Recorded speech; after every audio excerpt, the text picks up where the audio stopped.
So it's been a trying last couple of weeks, hasn't it, people? BlizzCon, what an absolute debacle when it came to Diablo Immortal. And then Fallout 76, the creation engine pretty much falling apart at the seams.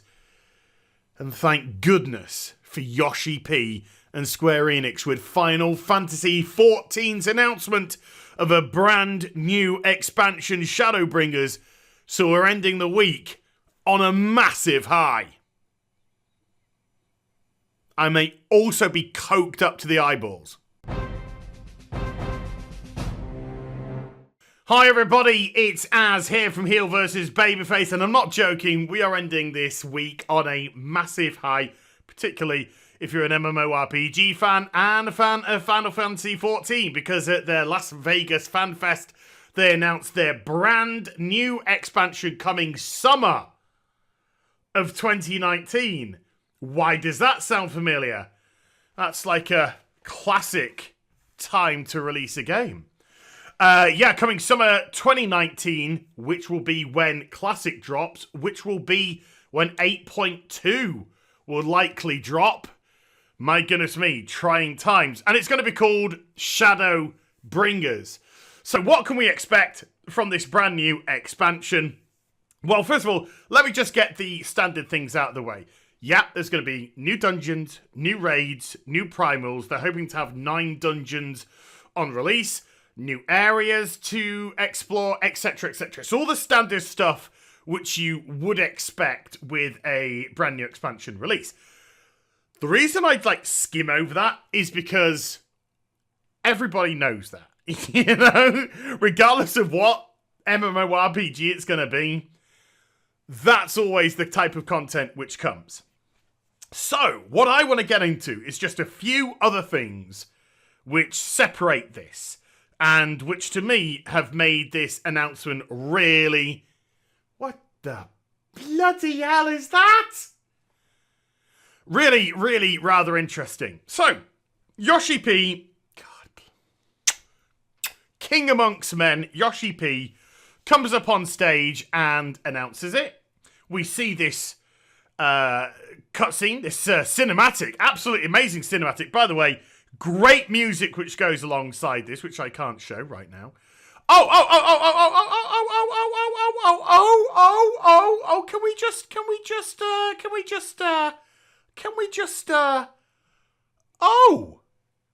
what is that on the back of Thancred?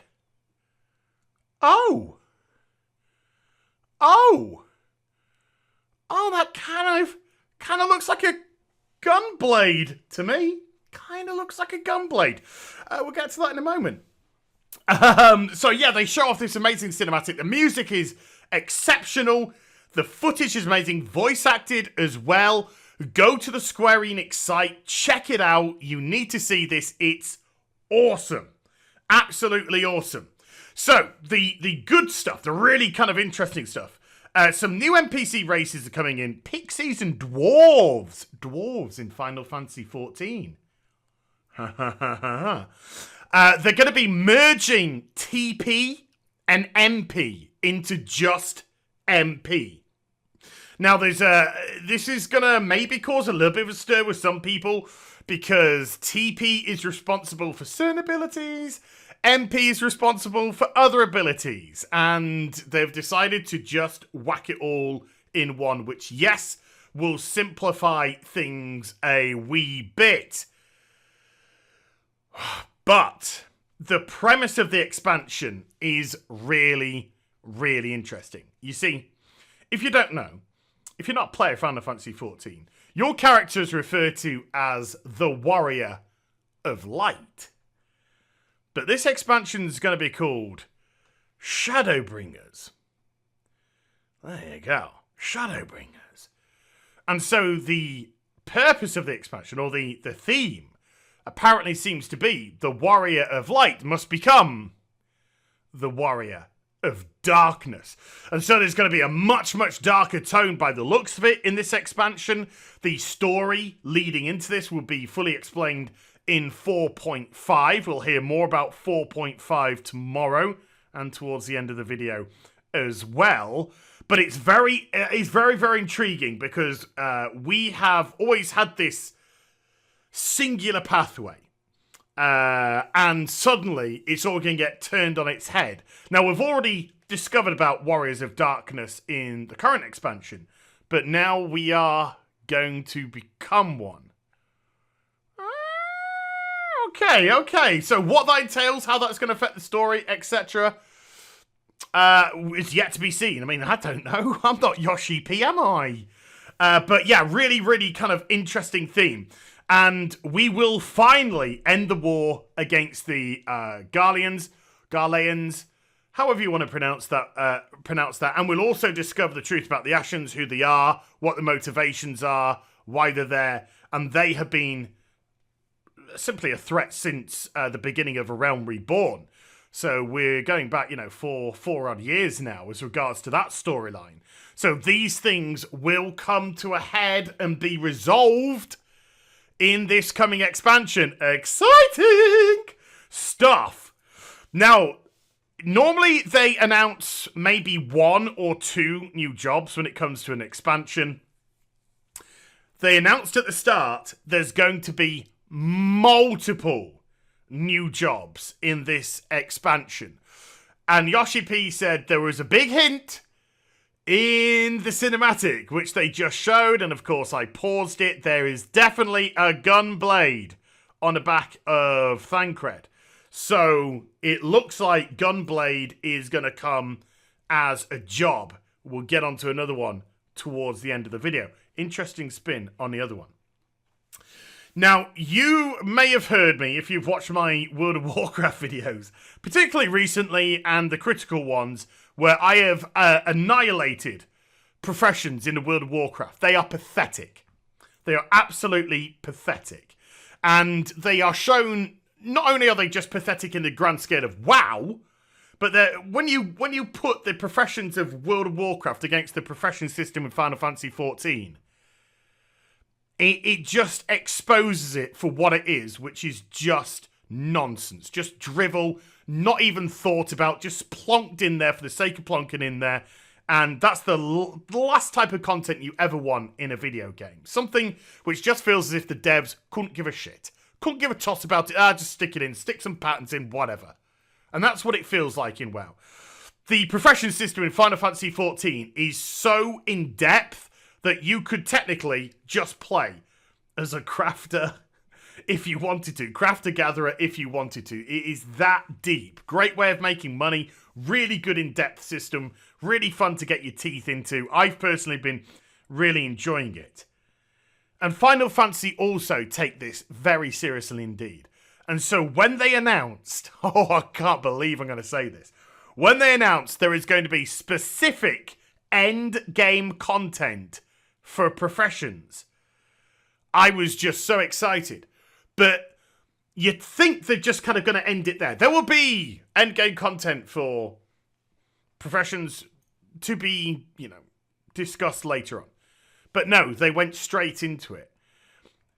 In Ishgard, the war against the dragons is over. It finished in Stormblood. And there is an area which is called the Holy Sea of Ishgard. And this place needs fixing. And so there is going to be literally a contributing profession endgame content where you are rebuilding this area. And when you have completed and rebuilt the area, it's going to be turned into player housing for Ishgard. God damn you, Yoshi P! Mwah! Mwah! Now that's what I'm talking about! That is so cool! That is like super exciting! Super exciting! Coming to a mobile near you.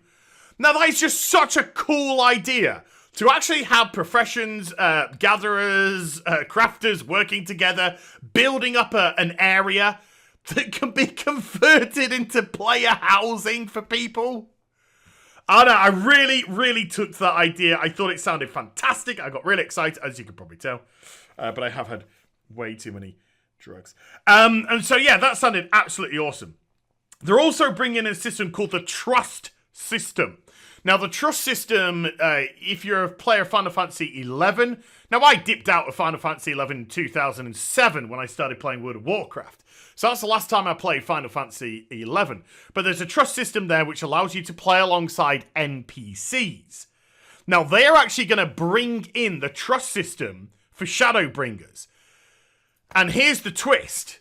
If you want to queue up and do dungeons with people, you can do that. But you can use the Trust System to do dungeons solo in Shadowbringers. Now, some of you may be like, but that takes the joy of combining people, getting together with people. Yeah, I get that. Tanks, healers, they're never going to have a problem getting into those groups. Us DPSers, we could be waiting for an hour before we get into there.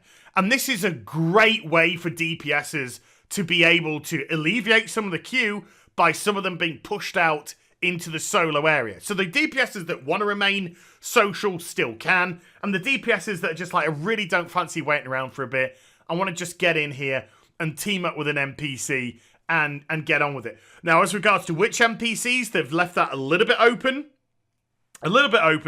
And so they said, but if there is an NPC that isn't there that you like, give us a nod and we can think about adding them into the expansion later on. They're bringing something in called New Game Plus, which is another solo feature. But in Final Fantasy XIV, once you've completed a quest line, it's over. Because your ult is your one character. All you do is change the weapon, and it changes the class that you are. So once you've finished the storyline, it's done, it's gone, it's over on that character. It ain't coming back. But in New Game Plus, it is. It will allow you to replay storylines that you have done before, that you may want to revisit or reacquire the lore for or understand properly. And you'll be able to do it at your current power level. And so you can go through them a lot quicker, but get to what you really want out of that storyline. And I think that's a real cool little system to bring in for people who may have smashed through stuff, and now that the story is really evolving, may want to go back and revisit how we got to where we are. So I like that. I think that's an interesting concept. Now, MMORPG companies, take note of this. They're bringing in something called the World Visit System. And the World Visit System essentially gets rid of character transfers. Character transfers, which, let's say, the World of Warcraft charge how much? £18, $20 odd, maybe more for you to do, to move a character to a data center, to a server. But in Final Fantasy XIV, they're bringing in World Visit System, and you just go to the main Aetheryte in the 3 of the capital cities, and then you can jump to any of the other servers that are on your data center. So I'm on Chaos Data Center, Phoenix. I can go to any of the other servers on the Chaos Data Center.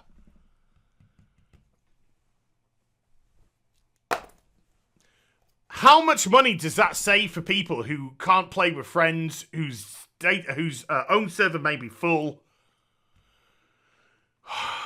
I think that's an incredible idea. That is a company, they make good money. I'm sure they make good money out of Final Fantasy XIV. I mean, it's basically been holding up Square's gaming for a little bit now. But to actually take a paid system out of the game, not many companies. We've certainly not seen that with Blizzard. And then, last couple of things now, and I want to show off something as well. A new playable race is coming. Now, Yoshi P would not tell us what race it was. But when he turned around, his t-shirt always has a clue of a job or something. When he turned around, there was a picture of Bugs Bunny on the back. New playable race, Viera. I'm telling you right now, Viera are coming to 5.0 to Shadowbringers as a playable race. Now, Viera are only female from what I can gather, at least in Final Fantasy XI. But I would imagine that they bring in males, maybe? I don't know. I don't know how they're going to do that. Somebody may be able to clue me in the comments section down below. But in Final Fantasy XI, of course, we had the Mikote, only female, because the males were like shy or very rare or something like that. So there's only the female Mikote in Final Fantasy XI. From what I can remember, they may have brought males in later on, I'm not sure. And then, of course, there is male Mikote in Final Fantasy XIV. So are we going to see both male and female Viera? But wow, Fran from Final Fantasy XI, she's a Viera, bunny lady, sexy, tight, and all that kind of stuff. Great race, real kind of Final fantasy race. Very excited for them to be coming in. And then, and I'm going to switch to something now, and then I want to play this. This is the reaction, people, of an audience who are being treated to something quite special in terms of the company listening to you, giving you what you want and playing along. So, Yoshi P is coming up to the end of the announcement of the conference. And then suddenly this happens. Yeah. Please look forward to it. 待った待った待った待った待った。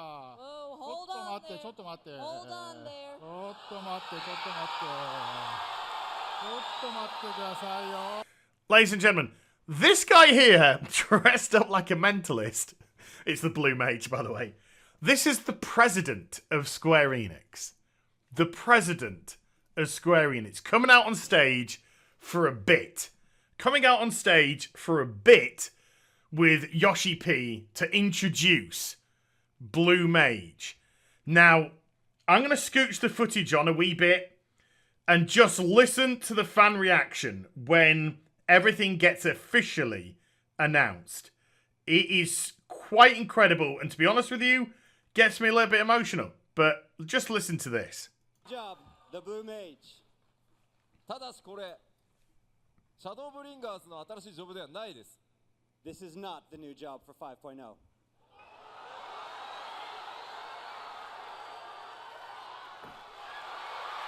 Boom! Patch 4.5. Listen to that crowd. Listen to that crowd.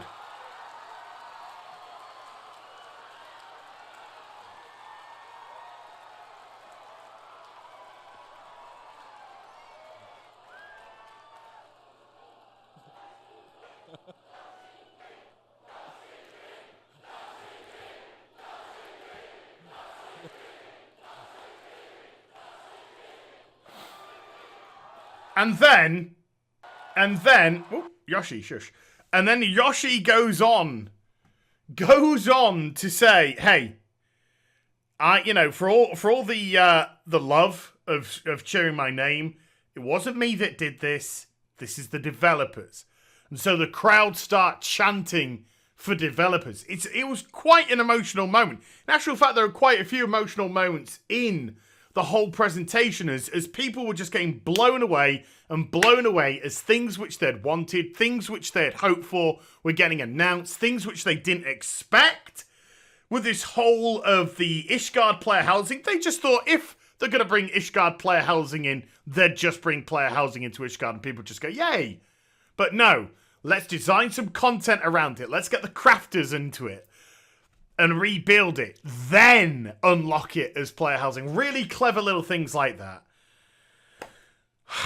Square, you did a beaut here. You did an absolute beaut here. As a fan of Final Fantasy XIV, as somebody who's been subscribed to it non-stop now for years, who started off back in 2010 with 1.0 and all the travesty that was, to see the game in 2018 in the state it is right now is fantastic. Also, on top of this, they announced like new data centers for America, new data centers for Europe. They apologized for the launch of Stormblood when there were just so many people trying to play the game that all the servers were full. And so queues were just like, sorry, can't let you on. Now they're adding more data centers, so that will hopefully get alleviated for the launch of this expansion. They also said that they're stopping 32-bit support so they can push the game forward for the future. And of course, not many people will be on 32-bit now. Everyone's on 64-bit. If you know, but it's going to allow them to push the game forward. And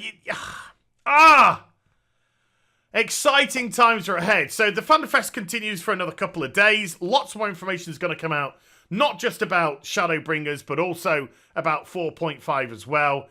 Square, you absolute beauties. The crowd loved it. They were so warm and receptive. And this is how you treat your fan base. You know who they are, and you make content for them. So, Final Fantasy XIV Shadowbringers coming summer 2019 to a mobile device coming summer 2019. So I hope you enjoyed the vid. If you did, do get a thumbs up and also subscribe to the channel. Follow me on social media and Twitch for live streaming. Links they're in the description box down below. And I'll be back with some more stuff very soon. You take care. Bye for now.